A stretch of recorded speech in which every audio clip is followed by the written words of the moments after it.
улаадаг хүмүүс бас тийм хавдар өндөр эрсдэлтэй. Арь хуугаар одоо нүүр намаа улаадаг хүмүүс улаан олон хавтаа өндөр эрсдэлтэй. Улаа ганц улаа олох юм байхгүй. Ам залгуур хавтаа очоор идэж чаас. Ам залгуур улаан олон хавдар өндөр эрсдэлтэй гэсэн.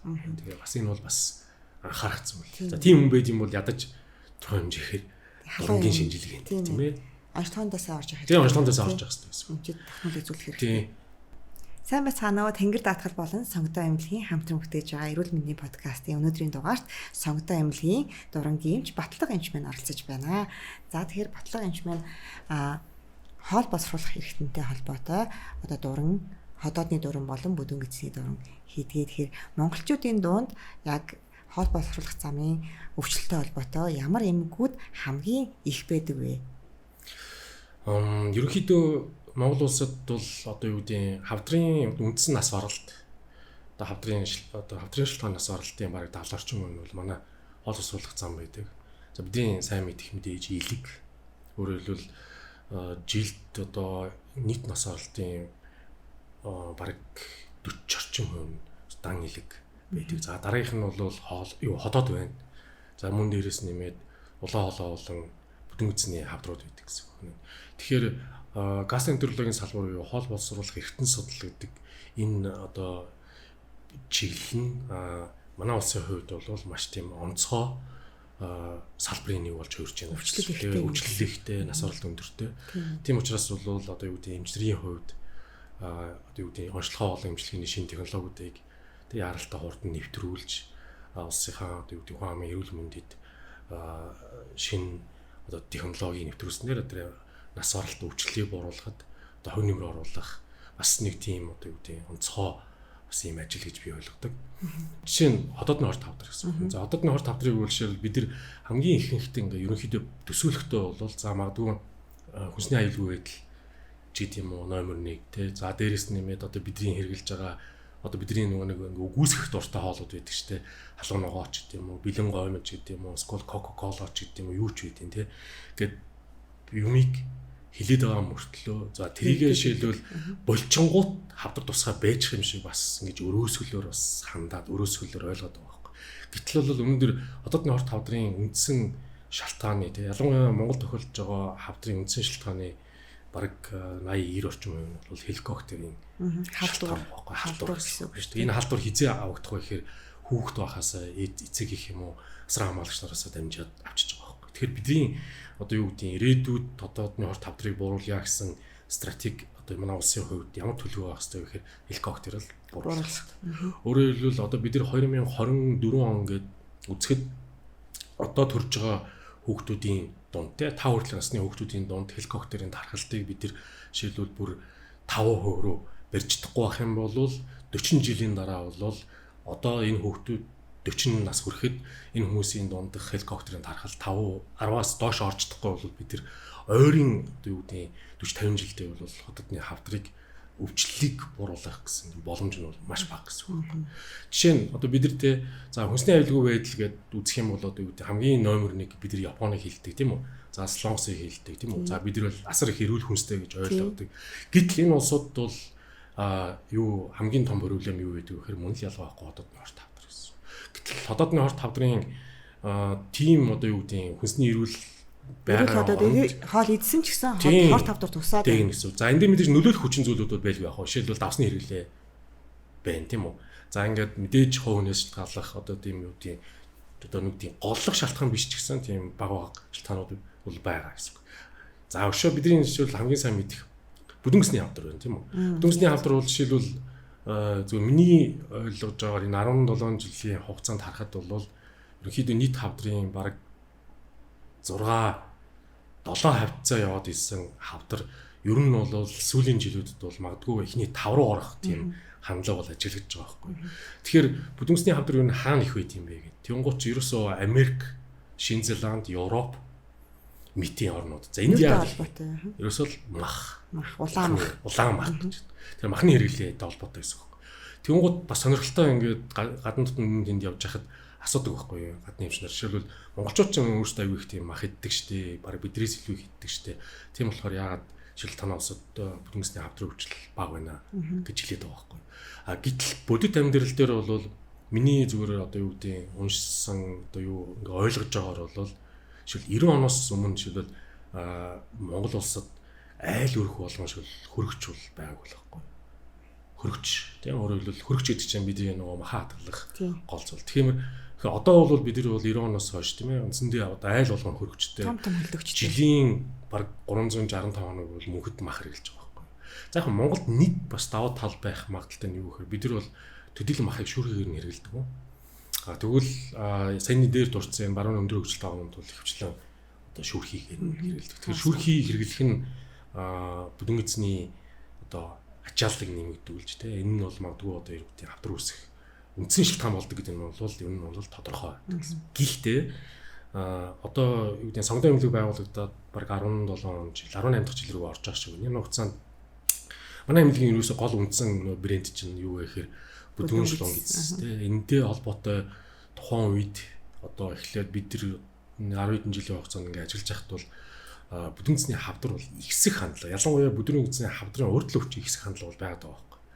Өөрөөр хэлбэл дурандуулж байгаа хүмүүний баг 3.1 буюу 30 хэдэн хувь нь бол ургацтай илэрээд байгаа байхгүй. Тэгээ ургацэг илэрч जैन. За тэн дээр хавдрын шилтгаанд ургацэг. Тэгээ өөрөөр хэлбэл яг хав дэлхийн нийтэд бол нэг багцаагаар нийт ургацгийн нэг орчим 70 орчим хувь нь юу гэдэг юм байна л да. Хавдар үүсгдэг ургацэг гэдэг юм байна л да. Үлдсэн 30 орчим нь бол хавдар үүсгдэг ургацэг. Манайх бол мөн ялгаа авахгүй тэр нөө өндөр хөгжилтэй бид яриад байгаа бүдүүн эзний хавдрын хөгжилтэй өндөрж байгаа ус яг адилхан байгаад байгаа байхгүй. Бас дээрэс нэмээд ийм одоо ургацгны аяг олон төрлүүд байдаг. Жишээлбэл ингээ хажуу тишээ тархалтаа ургадаг. Бид нар бол lateral spreading tumor гэж нэрлэдэг. Өөрөөр хэлбэл бүдүүн эзний одоо юу гэдэг маш богино хугацаанд хавдар шилжих хэрэгсэл бүх юм ургацаг л та. Ийм ургацгууд бол жишээлийн жилүүдэд бол ихсэж байгаа гэсэн. Яг энэтэй холбоотой энэ өвчнийг эмчилдэг дурангийн хагалгаа жишээлбэл 2007 оноотой харьцуулах юм бол одоо жишээлбэл 40 50% орж байгаа байхгүй. Зөвхөн юу байна? Төрлийн хагалгаа. Дурангийн хагалгаа гэсэн. Тэгэхээр юу гэж хэлэх гээд байна вэ гэхээр ерөөсөө энэ өвчлөлийн одоо ингээ бүтээцтэй ингээ тохиолдлыг харах юм бол яг л бид нар одоо юу гэдэг Монгол хүний нэг юм онцгой чанар ч гэдэг. Бид нар болохоор ингээл өөрсдөө их боддог байхгүй юу? Бусдаас их гоё онцгой байгаасаа гээл те. Гэтэл харамсалтай нь яг л одоо бүхэл өвчлөл манай улсад байдаг. Америкийн Мэйо их сургуулийн нэг юм судалгаа өгд юм байна л да. Америкчин бол өөрөө бүдүүн эзний хавдрын өвчлөл аюу өндөртэй улс шүү дээ. Тэгэхээр тэн судлаан дээр юу гэж гарсан бэ гэхээр эсрэгээрээ бүдүүн эз дурандуулаад ургацаг онцлогдоогүй хүн бүдүүн эзний advanced буюу одоо нөгөө хожуугийн хорт хавдраар өвдөх хэрэгсэл өндөр байдаг гинэ. Тэгэхээр одоо юу гэдгийг саяны миний ярьсан юм эсрэг яриа болж хөрж байна гэсэн үг шүү дээ. Жишээ нь мэдээж бүдүүн эзний хавдрын одоо нийт шалтгааны ихэнх нь те бараг 60% нь ургацгнаас хамаардаг. Боловч ургацаг илрээгүй хүн нь хожуугийн хавдар үүсэх хэрэгсэл нь яг өндөр байгаа юм бэ гэхээр хяналтын дуран нь хол болчихдог байхгүй. За. Тэгэхээр энэ бол бас айгүй тийм сонирхолтой судалгаа гэсэн үг байхгүй. Өөрөөр хэлбэл би өөрийгөө бүдүүн эз дурандуулчаад тэгээд ургацаг илрээгүй байна гэж бодож байгаа юм уу гэж хэлсэн тухайн хүндээ нэг талаас сайн зүйл юм шиг харагдавч тоо хүн хит тайвшраад одоо таны хэлдгээр магадгүй хэд үеийн 5 жилийн дараа ч юм уу зарим нь 8 жилийн дараа ч юм уу дурандуулаа энэ хооронд хавдар үссэн гэдэг. Юу хожуугийн хорт хавдар үсэх хэрэгсэл бол өндөр байдаг гэсэн. Тийм учраас ерөнхийдөө ургацаг илрээд байгаа нь мэдээж тухайн хүндээ яшигтай тэг ингээ байнга одоо юу гэдэг 2 жил тутамд ч юм уу за зарим ургацгийн төрлөөс хамаарат бүр 6 сарын дараа хүртэл хянах тохиолдол бол байдаг гэсэн үг байхгүй. Тэгэхээр юу гэж хэлэх гээд байна вэ гэхээр нэг талаас ургацаг илэрж байгаа нь одоо юу гэдэг хэцүү одоо хөнөөлттэй юм шиг боловч бас ч юу гэдэг одоо advanced хавдрын түвшинд хүрэхээс өрцөн сэргийлж чадна. Чадж байгаа зүйл нь хоёр зүйл гэсэн. Нэг нь бол мэдээж нөгөө хавдар үүсгдэг үндсэн өвчнөө авчиж гин гэсэн үг. Хоёр дахь нь хяналт тогтмолчж байгаа гэсэн үг. Тийм гэсэн. Одоо жишээлбэл энэ бүдүүн эзний ургацгийн онцлогооны асуудал дээр Монгол улсад жоохон том проблемтай асуудал нь юу вэ гэхээр бүдүүн эз дурандах техник нь өөрөө тийм хялбархан биш байхгүй юу? Тийм үү. Тэгэхээр ингэсэн гэж байгаа байхгүй. Жишээ нь Англид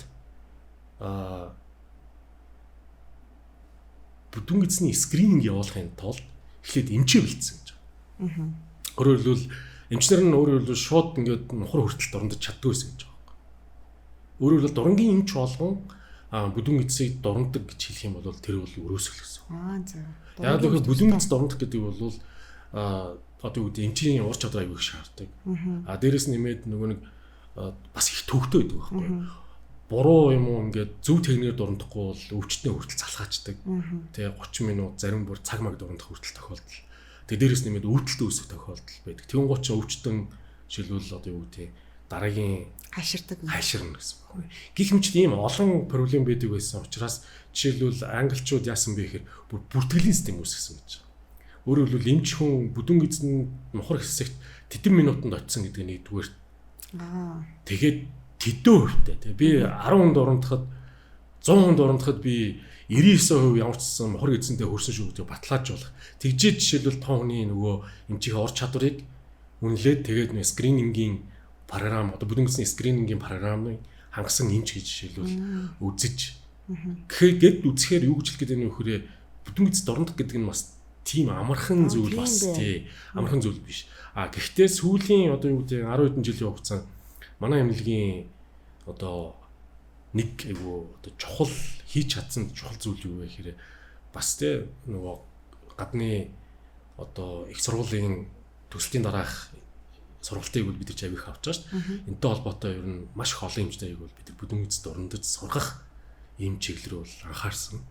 Энтэй холбоотой бол ер нь сүүлийн залуучууд бол ер нь бол бүдүүн эцийг бол маш сайн дурддаг болсон. Тэгээ энэ нь бол одоо ирээдүйд магадгүй бүдүүн эц тренингийн програмтай болох юм бол одоо бол эртэлрүүлэлт төр чинь бүдүүн эцний дуран байхгүй байгаа шүү дээ. Одоо бол ходоодны дуран л байгаа тийм ээ. Тэгэхээр магадгүй эртэлрүүлэлт тодорхой хугацаанд дараа бүдүүн эцний дуран ороод ирэх юм бол нөгөө боловсон хүчин хэрэгтэй гэдгийг бид нэр бас удаж хараад бэлдээд яваад байгаа гэсэн үг. Тэгэхээр магадгүй ингээд сонгодог юм заавал сонгодоосоо гэдэг юм уу эсвэл зөвхөн сонгодогийн төлөө гэсэн тийм ойлголт байж болохгүй шүү дээ. Яг бид нар чинь эмч. Энэ улсын эмч шүү дээ. Монгол улсын. Тийм учраас бид нар өөрсдийнхөө технологиг бол бусдаа бол чөлөөт хуваалцах хэрэгтэй байсан байна.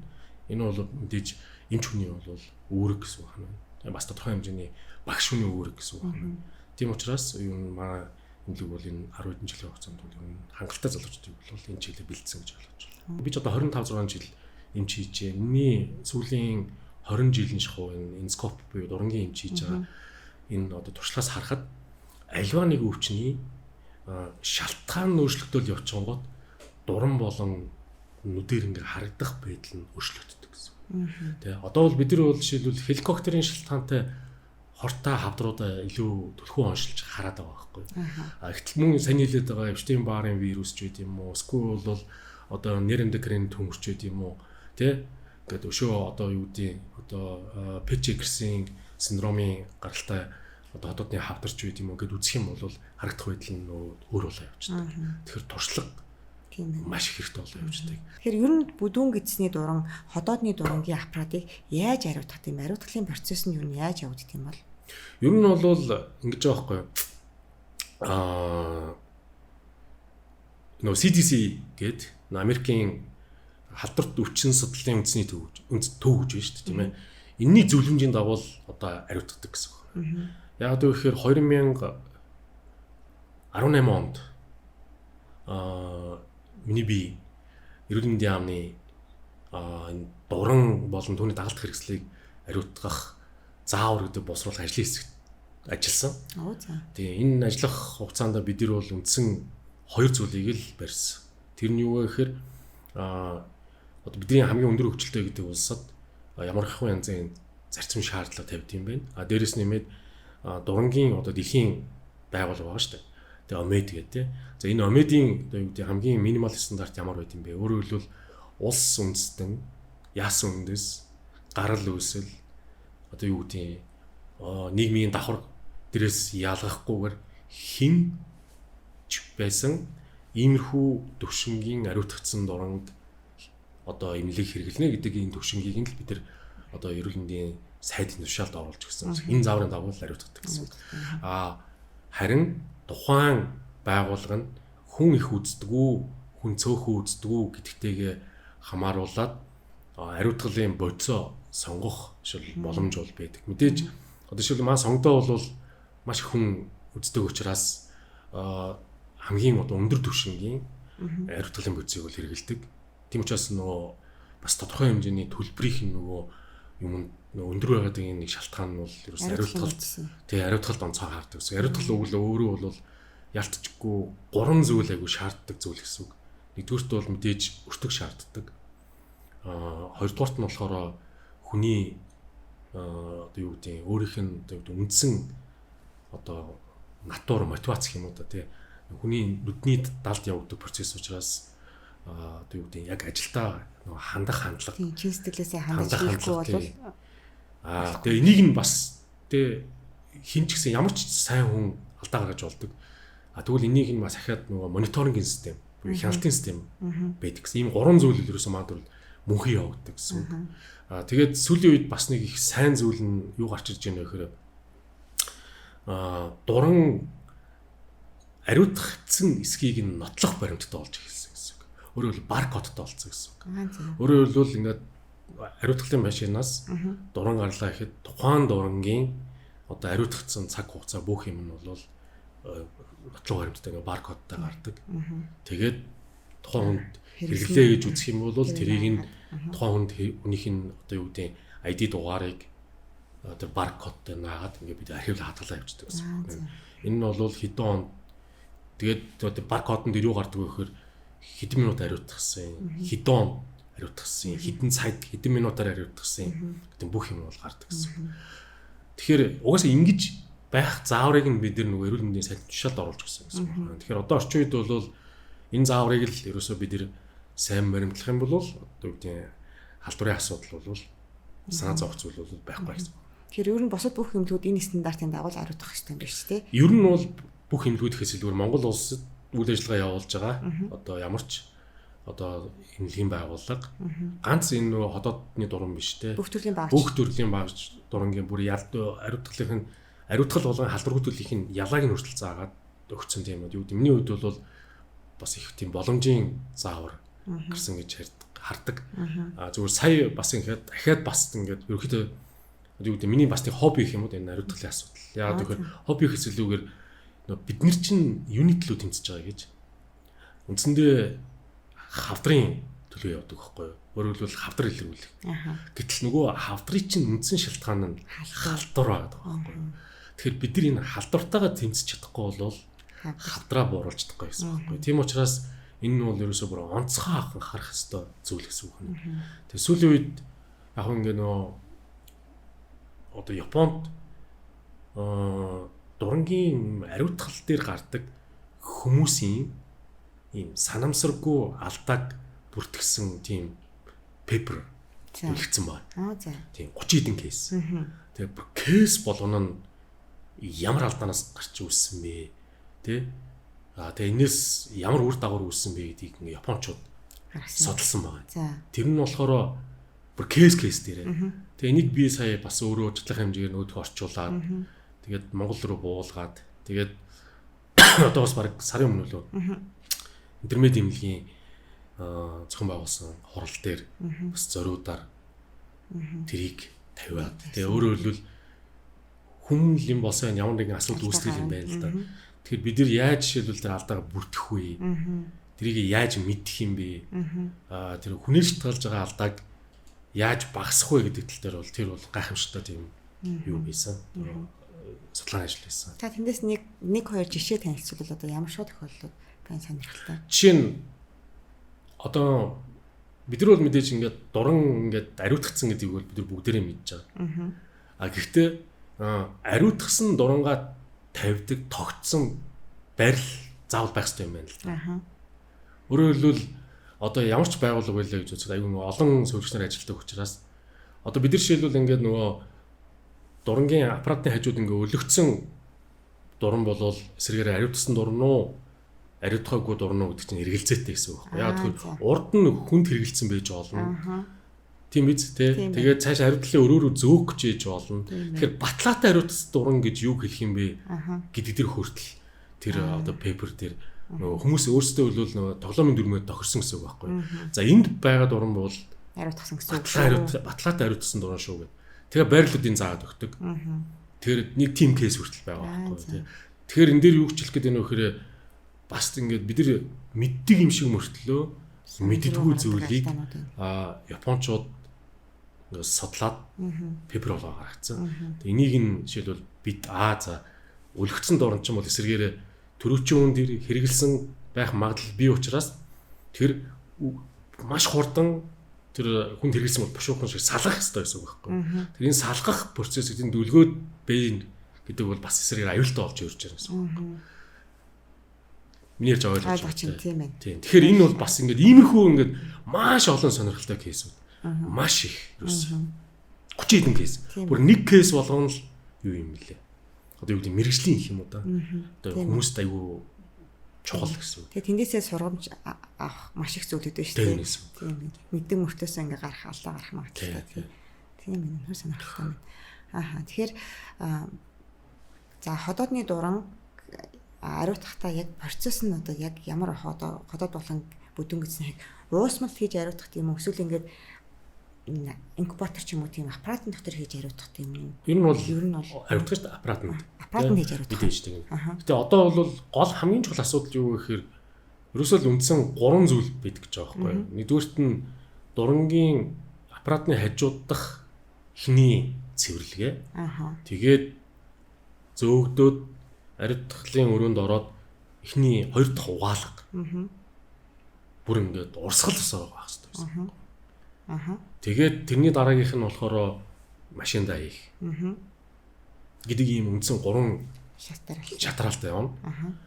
Бид нар бол ингээд ариутгахлын бодисонд байхаараа болчихно гэж бодох юм бол худлаа байхгүй. Хамгийн чухал асуудал нь юу гэхээр биологийн бохирдлоо салгах процесс нь хамгийн чухал. Тэгэхээр нөгөө бүх сувгуудыг сойрцож угаах. Дээрээс нь нэмээд одоо гадна талын үг. Тэгээд нөгөө зориултын бас уусмлууд одоо гарцсан шүү дээ орчин үед. Яг тэр нэг задлагч ферментүүдтэй гэсэн. Протеаза, липаза одоо юу гэдгийг те одоо биологийн шингэн гэдэг чинь уураг. Тэгэл одоо тийм л юм байгаа шүү дээ. Тийм ээ. Тэгэхээр тэдрийг задалдаг өөх тийм. Тэдрийг задалдаг юм уу. Тэгжээ чи өнөөдөр жишээлбэл ариутгахлын бодисонд хийжээс сайн ариутгадаг юм шүү. Тэгвэл угаалгаа дутуу хийчих юм бол 1000 ариутгахлын бодисонд хийгээд нэмэр байхгүй. Яг тэгэхээр нөгөө биологийн залхаад хэцүү байсан. Биологийн нөгөө уурагч нь угаалгын бодис ариутгахлын бодисонд хатуурчдаг гинэ. Бас. Хатуурчдаг. Тэгвэл гол дотор талдаа нян үржээд. Тэг аюултай болчтой байхгүй. Ер нь бол. Тэгэхээр ерөөсө хамгийн чухал юм юу гэхээр бид нар нөгөө нэг одоо стандарт протоколын дагуу одоо ер нь бол бүх юм протоколтой болсон шүү дээ. Бүх юм протоколын дагуу яваа гэсэн үг. Тийм байна. Монгол улсад хэрэгжилж байгаа одоо яг энэ хоол боловсруулах эрхтэнний өвчлөлтөй холбоотой, онцлоготой холбоотой технологийн хөгжил нь дэлхийн түвшинтэй харьцуулахад ямар шүү байгаа вэ? Ер нь бол сүүлийн үед одоо дэлхийн түвшний онцлогооны хэв маяг аль чиглэл рүүгээ ер нь одоо хандаж явж байна? Ходоодны бүдүүн гэж бидний одоо энэ эндоскоп гэж яриад байгаа шүү дээ. Одоо энэ дуран гэж яриад байгаа тийм. Жишээлбэл бид нар урд нь бол юу гэж ойлгодог байсан бэ гэхээр за нэг эмнэлгийн нэг амбулаторийн бууланд нэг хүн шавуулж гисэн нэг ширхэг өрөө хөвчлэн төсөөлөөд за тэн дээр бол одоо юу гэдэг за нөгөө бидний нөгөө нэг яхтар хэлдэг штэ нөгөө нэг юу гэлээ шаланг залгаад тий гэж ярьдаг. Одоо орчин үед бол ер нь маш их олон өвчнийг өнөөдөр дурангаар эмчилж байна л да. За мэдээж саяны бит хоёрын ярьсан одоо хавдруудын хувьд бол онцгой нөлөөтэй байна. Дээрэс нэмээд цус алдалт байна шүү дээ ерөөсөө. Хоол уусруулах замын цус алт. Ялангуяа бид нар нөгөө варикоз гэж ярьдаг элгэний ятуурлын үеийн цус алт. За энийг бол сүүлийн 10-аад жил тийм ээ үндсэндээ манай улс бол одоо бол ер нь баг цус алдаж нас орох магадлал бас хамаагүй багассан. За ер нь бол эрс багассан да. За дээрэс нэмээд маш олон төрлийн дурангийн ажилбар буюу хаалгаануудыг хийж яана л да. Одоо бид нар зүрхэл хэлдээсэн жижиг байхад нь хавдрын салтыг хуулах тийм олон хотоо бүдүүн ийз. За сүүлийн үед энэ булчингийн гаралтай бас их хавдрууд их онцлогдож байна. За энэ дээр бас тийм булчингийн одоо хортой хавдрын нэг төрөл болох одоо гист буюу gastrointestinal stromal tumor гэдэг бүр ялч авахгүй болохгүй тийм хавдрууд байна. Хуучин бол ингээд мис засал шаарддаг байсан бол одоо бол бид нар дурангаар авах болцоо. Тэ тодорхой хэмжээ бас харьцан 3 см-аас доош өдр байх юм бол тэр нь юусэн үг гэхээр ходоодоо зориудоор цоолгоод Тэгээд хавдраа аваад тэгээд дотор талаасаа бид нэг үддэг болчоод байж байна. За. За бас тэ гайхамшиг байгаа. Энэ бол өшөө ийм хөндий үсэх буюу түнэл үсэх аргаар за улаан хоолой болон хотодны бас энэ булчингийн хавдруудыг бол авч байна. Тэгээ стер гэж нэрлэдэг. Өөрөөр бол submucosal tunneling endoscopic resection гэдэг ийм хаглааны аргууд хэрэгжилж байна. За өшөө нэг аюу тийм мундаг технологи бол нөгөө endo-echo гэж ярддаг EUS буюу endoscopic ultrasound гэдэг. Өөрөөр хэлбэл сүүлийн үед бол бид нойруулчхан хавдруудыг хотоодоор дамжуулан эхогоор хараад эсийн шинжилгээ авч байна. Хатгаж уншилж байна гэсэн үг. Хавдрыг. Тэгээ нойруулчхан хавдрыг эсийн шинжилгээгээр онцлох аягүй хэцүү шүү дээ. Хуучин бол байдгүйсэн шүү дээ. Ерөнхийдөө CT-гээр хараад за бүтцийг харж байгаа л. Тий, за тэгээл хаглааны асуудал ярьдгүйсэн. Одоо бид нэр оншилж чадчихжээ. За дээрэс нэмээд элэгдэс нойруулчхан зүс нойруулчхан замын одоо маш олон өвчлөлүүдийг хавдрын асуудал те чулуу гих мэтлэн ингээд маш их олон одоо юу дэмжлэгийн асуудлыг шийдэж байна. За тэр битэл сүүлийн үед бол бодис солилцооны эмгэгийг хүртэл жишээлбэл дурангаар эмчлэх боломж нээгдэж байна. Жишээ нь чихрийн шижин өвчнний 2 дугаар типийн үед мөнхийн эмийн хамааралтай хүмүүсийг жишээлбэл дурангаар абляц хийгээд өөрөөр 12 ураг үзний тодорхой одоо сагаар зохицуулт хэсгийн абляц хийгээд одоо эмчлэх боломж бол их нийтэд бол одоо юу гэдэг судалгааны шатанд яваад одоо түгэх шат руугаа явж байна. Тэгээ эндээс бид бас суралцъя гэсэн бодол байгаад байж. Тэр битэл нойруулчрахын хавдрыг хотод орон дамжуулан абляц хийж түлэх асуудал. Месасл өөрөөр хэлбэл месасл хийхэд түүхтэй том хавдрууч юм дээр 1 жил болол одоо хөвчлэн өнгөрчихөж байгаа шүү дээ. Тэгвэл энийг бид дотор талаас нь абляц хийх юм бол ядаж 2-3 жил амьдруулах болцоо. Гэх мэтлэн ингээд ерөөсөө тэр битэл сая одоо маш амнэр Америк руу Америкийн нөө DDB буюу хол босруулгын 7 хоногт яваад ирсэн. За сүүлийн үед бол эндоскопор partial буюу гиз тайрах, хэсэгжил тайрах. Өөрөөр хэвлийгээр биш гэсэн үг шүү дээ. Дурангаар гэсэн үг. Тэгэхээр юу ч гэдэг нь вэхээр ер нь бол ирээдүйд мис заслын хэмжээлгийг өөрөөр бидний нөө хирург гэж ярддаг чиглэлийг одоо өрсөлдөхүүц магадгүй одоо тэрийг одоо шахан гаргаж гарна гэх юм бол одоо месийн эмчнэр дурууцах байлгүй. Гэхдээ ер нь бол маш их олон чиглэлээр бол энэ одоо юу гэдэг чиглэл дөрөнгийн хаалгааны чиглэл болчиход байгаа юм шүү дээ. Зөв хамгийн энгийн жишээ хэлэхэд элэгдэс юу цэсний зам одоо юу гэдэг мэс заслын эмчнэр цэсний замыг гидтэй холбох хаалгануудыг магадгүй одоогоос 10 жилийн өмнө бол маш хийдэг байлаа шүү дээ. Одоо бол энэ хаалга бараг байхгүй болсон шүү дээ.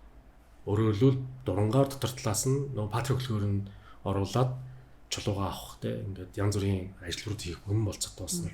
Жишээлбэл тэгэхээр юу гэж юм тэгэхээр маш их олон төрлийн мэс заслууд жишээл ирээдүйд дурангаар хийгднэ гэсэн ийм хүлээлт байна да. Энэ нь бол бас гайхамшигтай одоо юу гэдэг салбар гэж ойлгож байна эндоскоп тий. Монголын одоо хөгжил дэлхийдээ харьцуулахад Монголд хийж байгаа дурангийн мэсийн хөгжил одоо хэд би бол юм том давгүй гэж харж байгаа. Яагаад гэвэл за хавдрын бүх төрлийн мэс засал те дурангийн за дэрийн стентүүд үгүй юм те ер нь бол маа залуучууд маш сайн хийж байгаа. Бүр альж тохиолдолд. За мэдээж өртөг шаардсан юм уу тоног хөрөм шаардсан юм уу те одоо шиг давинчи биш одоо эндоскопийн робот surgery одоо бас байгаад байгаа шүү дээ. Бид нар чинь хэвлэн бол лапароскопийн робот surgery гэж ярьдаг тийм үү. Яг тэрнтэй адилхан одоо эндоскопийн давинчи хүртэл жишээлбэл одоо тийм гэд ингээ үзэхээр бол ер нь бол яг ирээдүйд бидний суралцах юм бол их байна.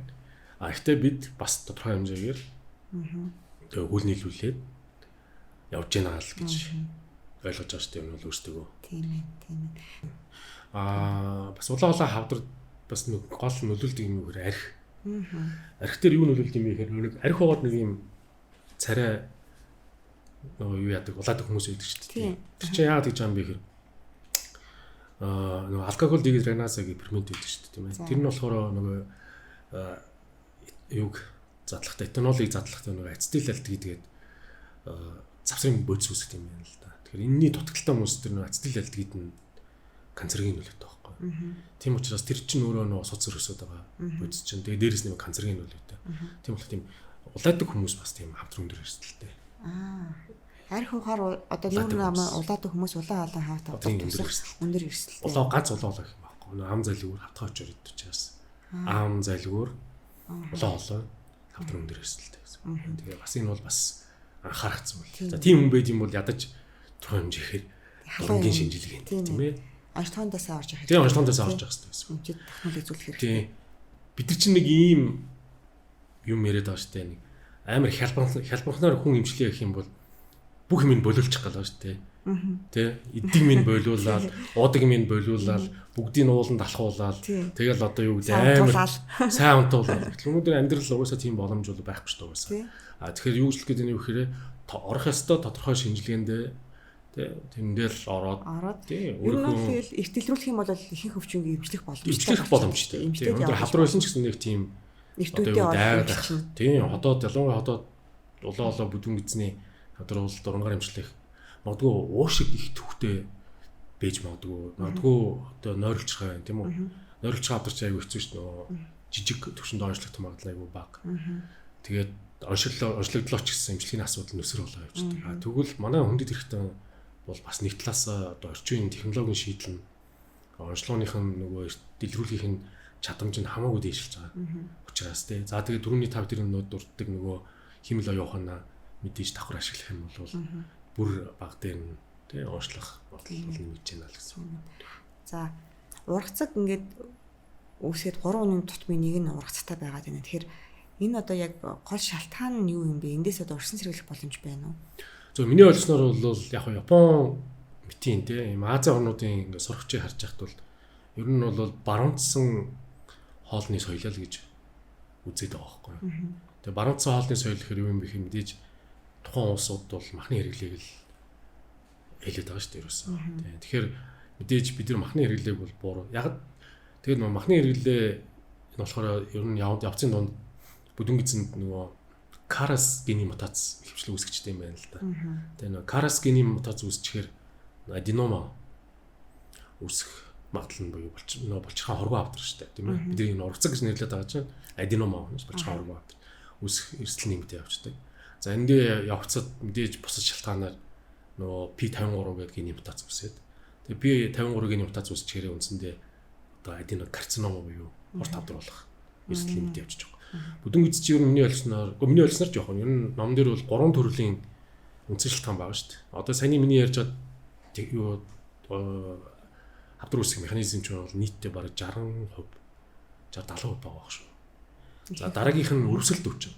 Нөгөө IBD гэж яриад байдаг. Нөгөө бүдүүн гизний шархлаат өвчин. За энэ дээр бидний мэдихтэй нөгөө UC буюу ulcerative colitis, дээрэс нэмээд нөгөө короны өвчин. Энд ч бас мөн хавдрын шалтгаантай байдаг. За энэний үндсэн шалтгаан бол удаан хугацаанд өрөвсөл явчихгонгод нөгөө хавдрын одоо нөгөө дисплазия буюу нөгөө гаж хөрлийн процесс үүс явж тус хавдар үүсгэждэг. За бүдүүн гизний бас нэг онцгой чанар нь юу гэхээр удамших хандлага. Бас удамшдаг. Тийм. Ер нь манай хоол сурах замаас ер нь хамгийн айхтар удамшдаг хавдар бол бүдүүн гиз гэсэн үг байна. За энэ бол бас л муу ялгаа байхгүй хоромсон болон генийн төвшөнд тэгээ бүр тэр хөвтөл гэр бүлийн тодорхой хүмүүсийг хамарч тэгээ тохиолддог аюу олон хамарч явагддаг. Тийм ээ. За өшөө энэ дээр бол маш олон өвч байгаа шүү дээ. Нөгөө family adenomatous polyposis syndrome, Crohn Canadi хам шинж, Peters syndrome зэрэг ингээд үндсэндээ төрөлхийн шахуу өвчлөлтэй. Маш их полиптэй. Полипийн тоон хэдэн зуугаараа яригддаг. Хэдэн мянгаараа яригддаг. Тийм өвчнүүд бол байна. Энэ бол мөн ялгаа байхгүй бидний тохиолдог зүйл шүү дээ. Тэгэхээр одоо урьдчилан сэргийлэх арга гэж урьдчилан сэргийлэх арга бол мэдээж дурна. Бүдүүн гисний дурна л хэлсэн. Зүгээр яг нөгөө өтгөн далд бас цус илрүүлэх гэдэг асуудал яригддаг шүү дээ. Тэгээ өөрөөр хэлбэл өтгөнд тодорхой хэмжээний тест хийгээд тэн дээр нөгөө цус байна уу гэдэг позитив байна уу негатив байна уу үздэг. Тэгээд өтгөнд далд цус илэрсэн байх юм бол нөгөө яриад байгаа ургацыг болгон ургацаг байх магадлал өндөртэй гэдэг бүдүүн гисний дуран гин шинжилгээ зөвлөх асуудал.